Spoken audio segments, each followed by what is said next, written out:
Okay, let's get into this. Our deep dive today, it's looking at something incredibly dark, really complex, but understanding it feels absolutely crucial. Yeah. We're talking about Nazism and the rise of Hitler. Yeah.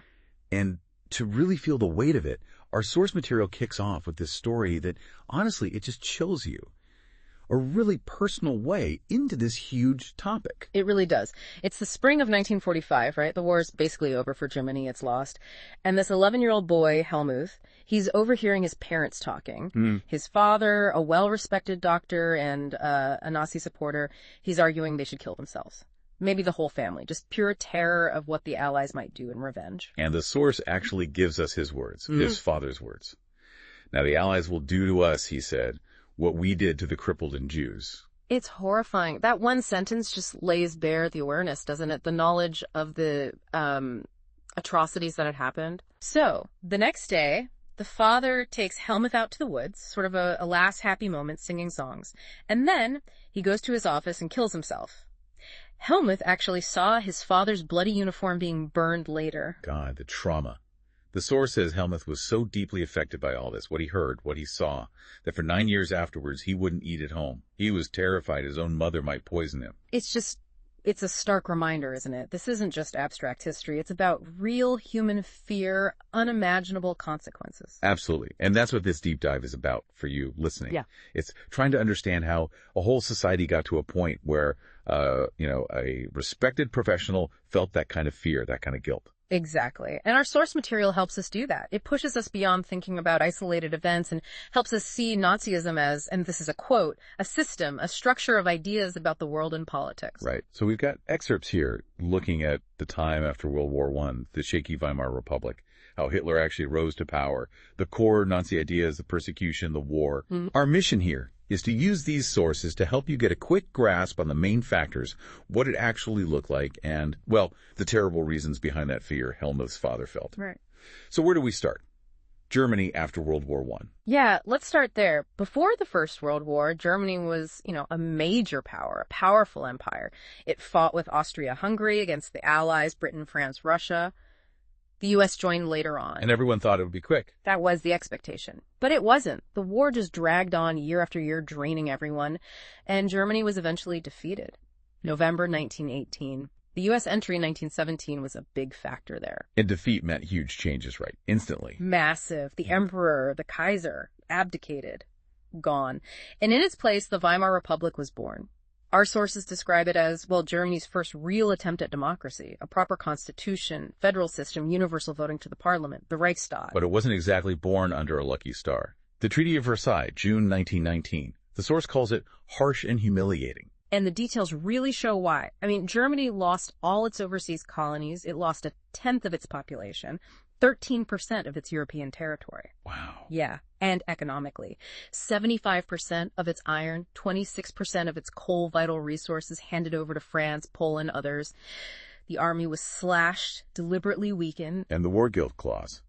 That sounds symbolic, but probably deeply damaging. Hugely damaging. Germany forced to accept sole blame for the war, for everything. And on top of that, pay reparations. The figure was enormous, £6 billion. £6 billion back then. Exactly. And to make sure they paid and to control the resources, Allied troops actually occupied the Rhineland, Germany's industrial heartland, for a lot of the 1920s. So the Weimar Republic starts life basically having to swallow this poison pill. No wonder it wasn't popular. Not at all. The source really stresses this. Many Germans blame the Republic itself for having to accept these terms. They associated it with the defeat, the humiliation at Versailles. They called its supporters November criminals, didn't they? They did. Socialists, Catholics, Democrats, the groups that supported the Republic, they were scapegoated, blamed for the nation's disgrace. And this wasn't happening in a vacuum. All of Europe was reeling from WWI. Psychologically, financially devastated. The source notes this interesting shift, too, soldiers being placed sort of above civilians in status, politicians, media pushing aggression, strength, masculinity. Even glorifying trench life, which the source makes clear was horrific. Yeah, a total disconnect from the reality of rats, corpses, gas, constant shelling. But this focus on strength, on national pride, especially after the humiliation of Versailles, it created an opening for more authoritarian ideas. So democracy felt fragile across Europe then? Very fragile. Sources show this growing support for conservative dictatorships elsewhere. The Weimar Republic wasn't just dealing with Versailles, it was fighting against this broader European trend, and it had its own deep internal problems right from the start. Like political extremism. Exactly. Right when the Republic was being declared, you had the Spartacist League trying to stage a communist revolution in Berlin, inspired by the Bolsheviks in Russia. They wanted a Soviet-style government. How did the new republic handle that? It used force. It relied on these volunteer groups of war veterans, the Free Corps, to crush the uprising. But that had consequences, right, politically. Big ones. The Spartacists formed the Communist Party, and they and the Social Democrats, who were key supporters of the Republic, became mortal enemies, utterly irreconcilable. And that division mattered later. Critically, the source points out they could never unite against Hitler later on. You had these extremes, communists wanting revolution, militant nationalists wanting radical change too, squeezing the democratic middle. And then came the economic chaos of 1923. That just poured fuel on the fire. Oh, absolutely. Germany had financed the war mostly with loans, not taxes. Now it had to pay reparations in gold, but its reserves were tiny. So in 1923, when they couldn't pay, France marched in and occupied the Ruhr industrial area to take payments in kind, like coal. Germany's response. Passive resistance. They encouraged workers to strike, stop cooperating, but to pay those striking workers, the government just started printing money.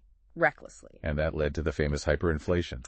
Infamous is right. The numbers are just mind-boggling. Our source says the German mark against the US dollar went from about 24,000 in April 1923 to trillions by December. Trillions. Trillions. It's hard to even picture. People's savings became worthless overnight. Prices just exploded. The source gives that classic image, people needing wheelbarrows, cartloads of cash just to buy a loaf of bread. It wasn't just economic collapse, it was the collapse of all certainty. So, any relief? There was a temporary fix. The U.S. stepped in with the Dawes Plan in 1924. It restructured the reparations, made them a bit more manageable, and provided loans. Things did stabilize for a few years, maybe 1924 to 1928. But the source calls this stability built on sand. Precisely, because the German recovery was heavily dependent on short-term loans, mostly from the U.S. Ah, so when Wall Street crashed in 1929... Exactly. The Great Depression hit. Those American loans dried up instantly. The U.S. economy itself tanked. But the source says Germany was hit perhaps the hardest of any industrial nation. What did that look like on the ground? Catastrophic. By 1932, industrial output had plummeted to just 40% of what it was in 1929. Unemployment just soared, reaching 6 million people. 6 million. Yeah. The sources paint this picture of absolute despair. Men on street corners with signs, willing to do any work. Young people turning to crime, just hopelessness. And the middle class, who'd already been through hyperinflation. They were terrified. Savings gone, small businesses failing. The source mentions this deep fear of proletarianization, the fear of falling into the working class, or worse, becoming unemployed. It affected everyone then. Workers, farmers. Everyone. Organized workers lost their bargaining power. Big business was in crisis. Farmers saw prices for their crops collapse. Women, the source notes, were in despair trying to feed their children. So you have this economic and social meltdown happening in a political system that was already weak. Exactly. The Weimar Constitution itself had flaws. Proportional representation sounds fair, but it led to lots of small parties, making it almost impossible to get a stable majority government. Coalitions were weak, constantly collapsing. And Article 48, that sounds ominous. It was. It gave the president emergency powers, suspend civil rights, rule by decree, bypass parliament. And the source highlights it wasn't used just once or twice, it was used constantly. How often? The Republic saw 20 different governments in its short life, averaging only about 239 days each.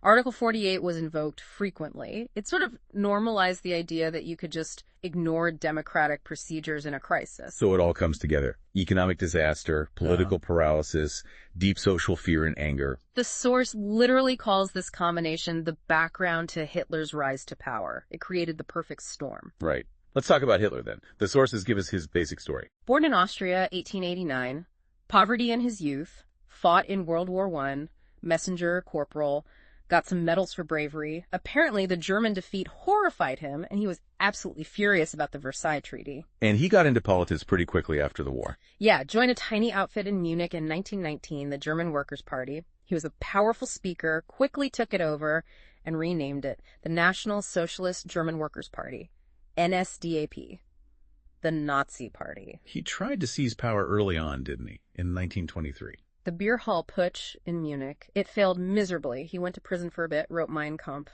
But the Nazi Party stayed pretty small on the fringes of politics through most of the 1920s. Until the Great Depression. That was the crucial turning point. The source is clear.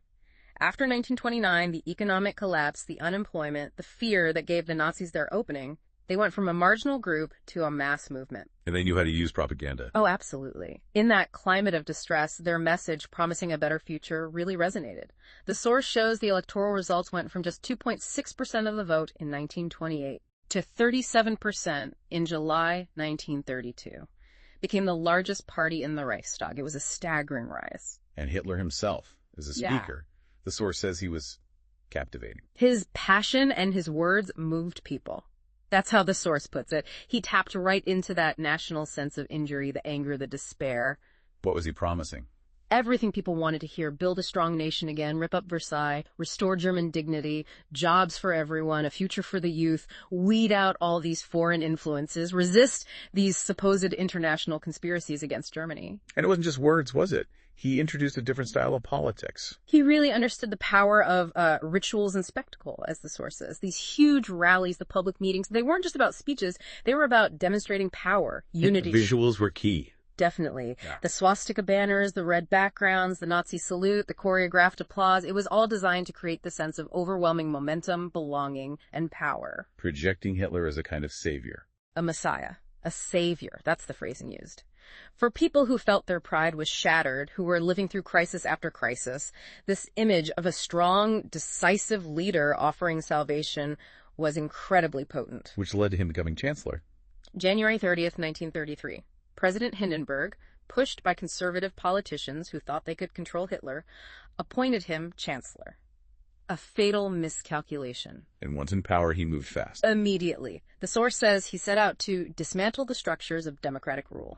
Systematically. The Reichstag fire was a key moment there. February 1933. Yes. The parliament building burns down. Nazis immediately blame the communists. Whether they said it or not, they used it perfectly. Used it to justify the fire decree. Exactly. February 28th, the very next day. This decree just indefinitely suspended basic civil rights, freedom of speech, press, assembly, all the things guaranteed by the Weimar Constitution, gone.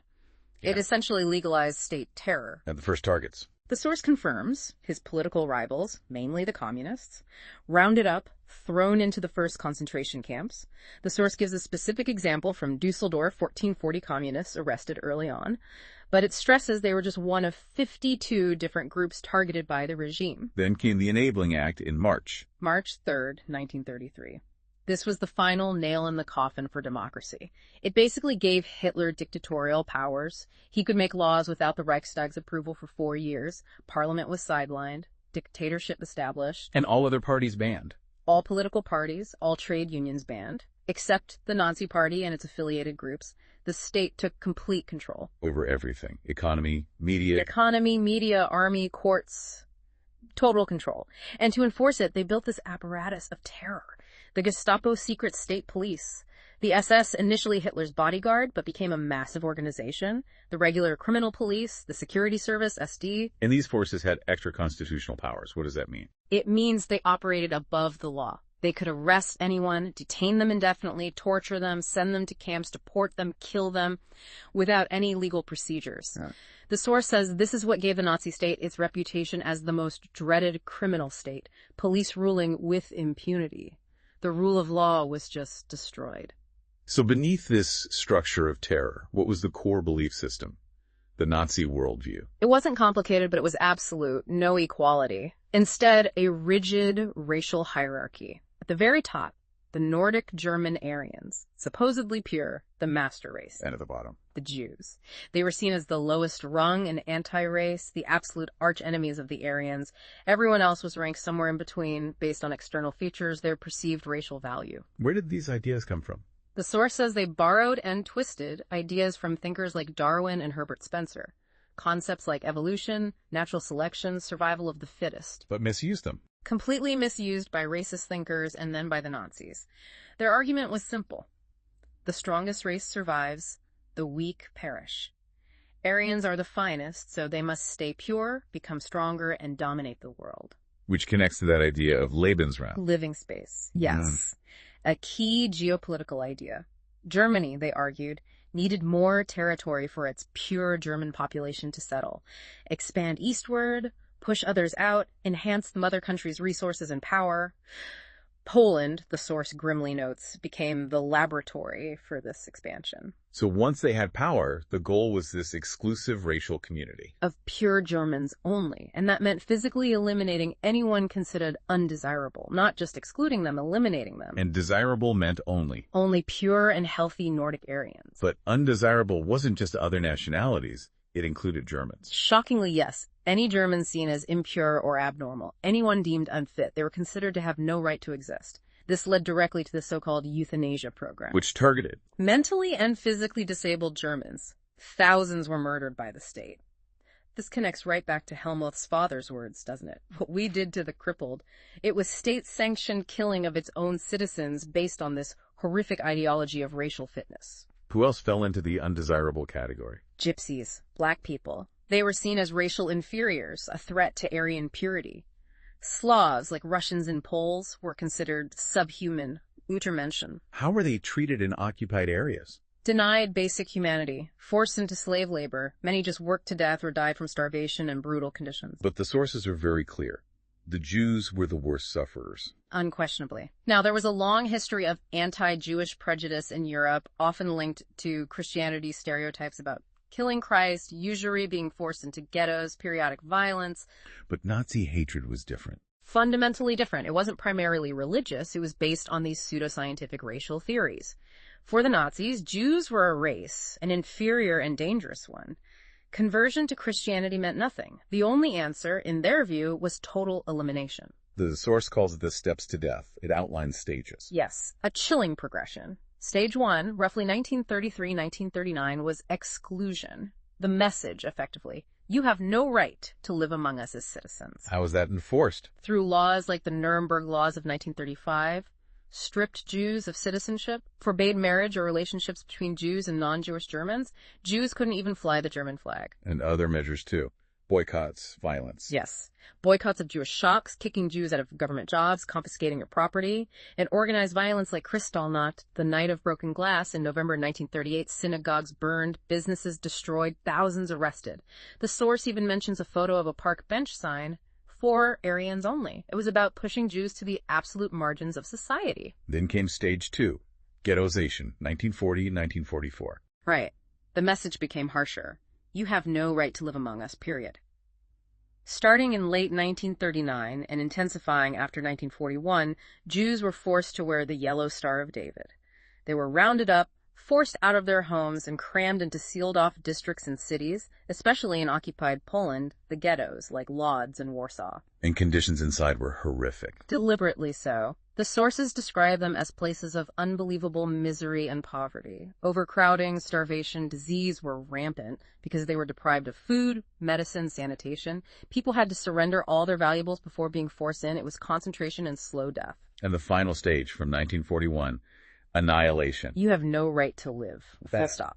This is where, as the source says, genocide and war became two sides of the same coin. The invasion of the Soviet Union in 1941 really kicked off the mass murder on an industrial scale. And Poland played a central role. It was divided up. Western parts were annexed directly into Germany, Poles kicked out, their property given to ethnic Germans.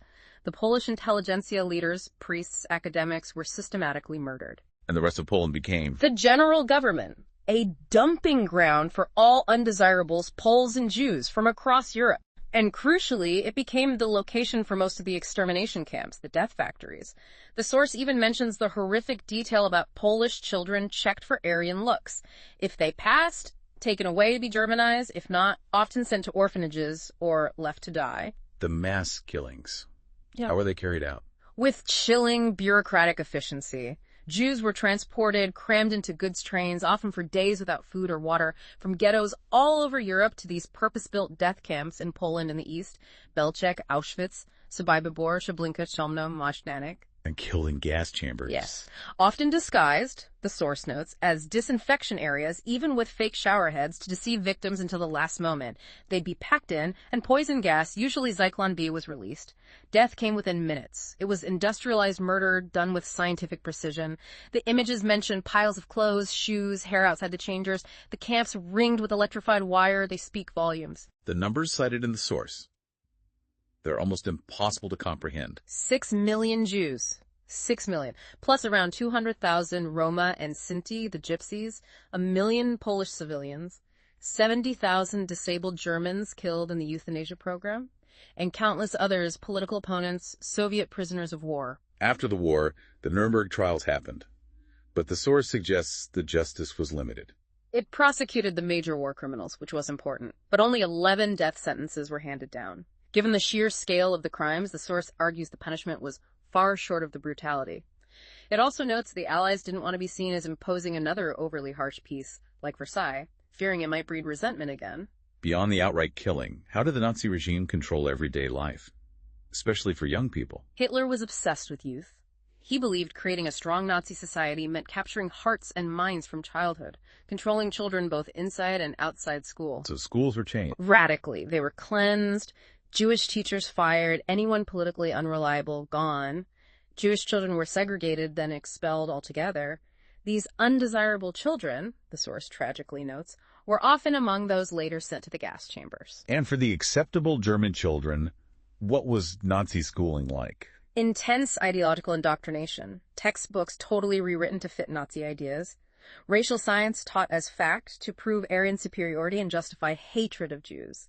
The source gives that awful example of a math problem designed to stereotype Jews by comparing a hook nose to the number 6. What were they taught besides racism? Absolute loyalty to Hitler, worship of him almost, submissiveness to the state, hatred for enemies, to be aggressive. Even sports were part of it. Yes, particularly boxing for boys, to make them iron-hearted, strong and masculine, ready for violence. And the Hitler Youth organizations. They're crucial. From age 10 in the Young Volk, then at 14, boys joined the main Hitler Youth.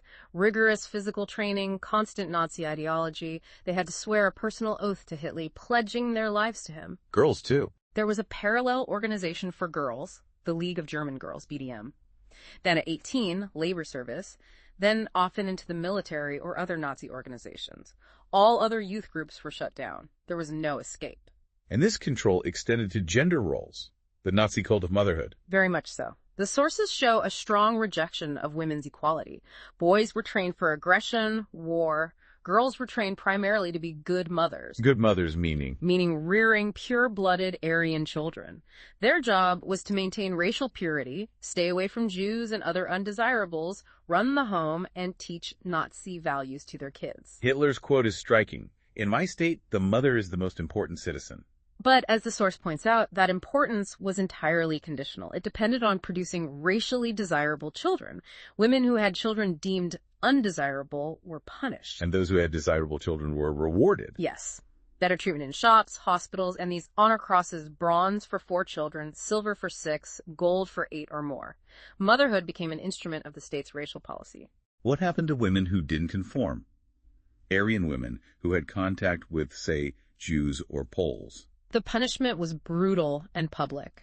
The source describes women being paraded through towns with shaved heads, faces blackened with soot, wearing placards detailing their crime of race defilement, public humiliation, often jail, loss of family, everything. It shows how deep this racial ideology went. It's also incredible how they manipulated language, the art of propaganda. It was central. They used words deliberately to deceive and to mask reality.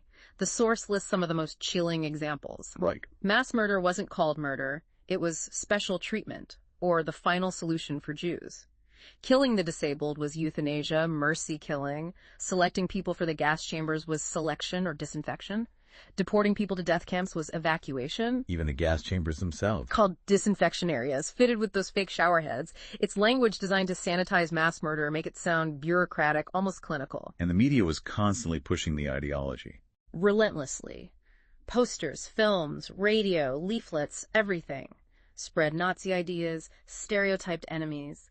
Socialists, liberals portrayed as weak, degenerate agents of foreign powers. There was that film, The Eternal Jew. Yes, a notorious propaganda film designed to whip up hatred, using the most vile stereotypes of Orthodox Jews, even though, as the source points out, most German Jews were highly assimilated and looked no different from other Germans. The language wasn't just stereotyping, it was dehumanizing. Critically so. Jews weren't just different, they were often called vermin, rats, pests. Their movements compared to rodents. This language strips away humanity. It makes it easier to persecute and ultimately to kill. It reframes murder as pest control. Did this propaganda actually work? Did people buy it? The source says yes, it worked on the minds of the people, tapped their emotions, and turned their hatred and anger towards those labeled undesirable. It gave them scapegoats. There were examples in the source. Yeah, like a leaflet aimed at farmers, telling them Hitler protected them from both big capitalism, blamed on America, and Bolshevism, blamed on Marxists, and claiming both systems were born of Jewish thought. Or a poster aimed at workers, vote for Hitler, the soldier who understands you. They tailored the lies. So, facing all this, the terror, the propaganda, the total control, how did ordinary Germans react? What do the sources say? It's complex. The sources describe a spectrum of reactions, and this is really important to understand. Many people did buy into it. They adopted the Nazi way of thinking, used the language, felt genuine hatred and anger towards Jews. They reported on neighbors, marked Jewish houses. They believed the promises of a better future. Like that teenager, Erna Kranz, mentioned in the source. Exactly. Her account is telling. She remembered feeling Germany was downtrodden before Hitler. Then she saw things seem to improve, salaries rise, a sense of national purpose return. And she said, I thought it was a good time. I liked it. It shows how the regime could generate genuine support, especially early on, by appearing successful. But not everyone felt that way. There was resistance. A brave minority did resist. They opposed the regime, risked everything, arrest, torture, death. Their stories are vital, but the source emphasizes they were a small number. So what about the majority? The source paints them largely as passive onlookers. Apathetic, perhaps, but more often just scared. They preferred to look away. They didn't necessarily agree with the worst of it, didn't actively participate in atrocities, but their silence, their inaction, essentially allowed the system to keep functioning. Pastor Niemöller's famous quote really speaks to that, doesn't it? It captures it perfectly, that haunting progression. First they came for the communists, I did not speak out, ending with, then they came for me, and there was no one left to speak for me. It's a powerful condemnation of that bystander silence. And for the victims, the Jews especially, the suffering started way before the camps. Psychologically. Immensely so. The source mentions Charlotte Barat's work, Collecting Dreams of Jews Under Nazism. It's haunting. It shows how they internalized the terror, the stereotypes, dreaming their noses were growing hooked, dreaming they couldn't speak above a whisper. She wrote that Jews died many deaths even before they reached the gas chamber. The mental anguish was profound. And the full truth about the Holocaust? The scale of it only came out later. Bits of information leaked during the war, but the source confirms the sheer industrialized horror of the extermination camps wasn't widely understood until after Germany's defeat in 1945. As the world grappled with the devastation of war, the survivors and those who knew felt this desperate need for the world to know, to remember. The source mentions a ghetto inhabitant wanting to live just half an hour after the war, just to tell the story. That captures the urgency, and it led to incredible efforts to preserve evidence, diaries, notes, archives hidden away, like those milk cans full of documents buried under the Warsaw Ghetto, discovered years later. People risked their lives to make sure the memory couldn't be erased. While the Nazis were trying to destroy the evidence. Yes. As defeat loomed, the source says Nazi leaders distributed petrol to burn records, trying to hide their crimes. A stark contrast. But the memory lives on. Through the testimonies, the memoirs, the documents, fiction, film, memorials, museums. The source calls this history a tribute to the resistors, an embarrassing reminder to the collaborators, and critically, a warning to those who watched in silence. There's also a fascinating side note in our sources, Mahatma Gandhi's letters to Hitler. Yeah, quite unique. 2 letters mentioned, one in July 1939, right before the war started, and another in December 1940, when the war was well underway. What was Gandhi trying to do? What was his message? He appealed directly to Hitler for the sake of humanity, seeing him as perhaps the only person who could stop the impending catastrophic war.